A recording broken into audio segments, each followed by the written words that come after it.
આ છે અમારા મોટા બાનું ઘર. જો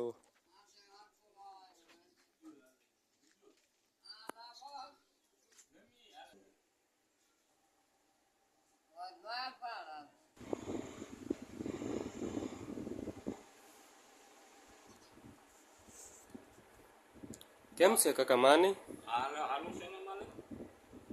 કેમ હાલી ચાલી નથી શકતા?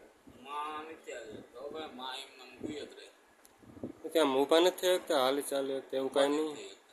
ખાઈ પીવે ને કમ્પ્લેટ? તો સારું. હું આમને આમ સેવા કરજો માની, ધ્યાન રાખજો. અને આમ કેટલી ઉંમર હશે માની? 100 વર્ષ? અરે વાહ, તો સારું કહેવાય ને.